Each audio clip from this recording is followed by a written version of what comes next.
Yeah, and really the temperatures are not extreme, they're normal. But due to the fact that there is no way to really cool off for most of us, the Weather Service has been issuing heat advisories just to make folks aware and to be prepared for the extreme heat, as a lot of folks are now going to be outdoors during the cleanup and you just don't have that ability to go inside. We also have a few heavy downpours and a brief flash flood warning that did occur across parts of the metro area.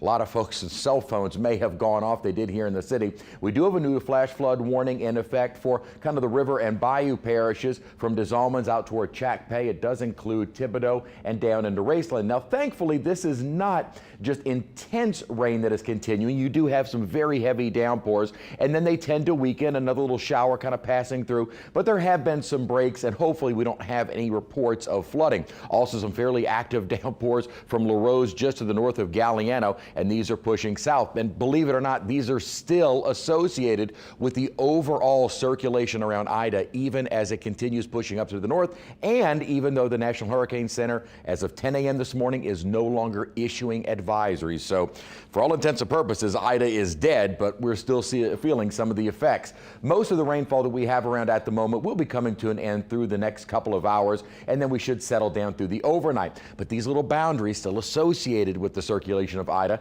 can still get some storms active. Now, they may start along the coastline earlier, and then more pop-up showers and thunderstorms on both sides of the lakes based on our high-res computer model during the afternoon and early evening, then likely coming to an end by later in the night. And then again, may have a few more scattered showers as we get into at times on Thursday. But we've been talking yesterday about that drier weather on the way, and it will start to turn a little less humid. It looks like our camera went out looking toward downtown, where we actually have sunshine. All of the rainfall has been south of the city, currently 82 degrees, but we did get up to 92 degrees. And again, though it's not extreme, just use caution if you are going to be outdoors, because the heat, you just don't really have any way to cool off. Kenner is at 82 and 91 right now at Reserve, so it must have a little bit of rain that has just started at Kenner, where heat indices upper 90s and low triple digits.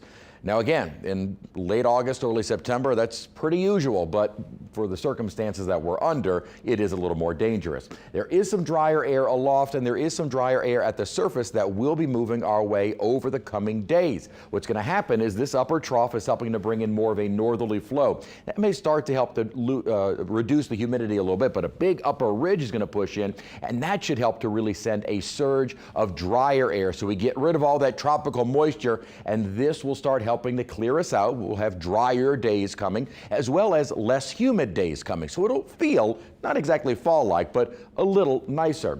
We have Kate that'll be weakening as it continues moving northward, and then what is actually going to end up being a very powerful storm based on models. Currently, Tropical Depression 12. This is forecast to become Larry, and right now Larry is forecasted to be a major hurricane, but notice the path, keeping it out over the open Atlantic waters. There is a little weak wave, but at the moment, models not aggressively doing anything with that system. So the 7-day forecast, we're not expecting any tropical troubles. Scattered showers and thunderstorms as we head into the next couple of days. And again, keep in mind, with temperatures, though normal, it is a little bit more exhausting just based on our current situation. As we get into Friday, I'm saying less humid, but again, don't expect too much, maybe just a little better feel outside. And that should take us into the weekend, even holding on to that slightly drier air on Sunday, although by Sunday we'll start to see a return flow, meaning back off of the Gulf water. So humidity coming back up with highs into the lower 90s, and maybe a few isolated showers toward Labor Day.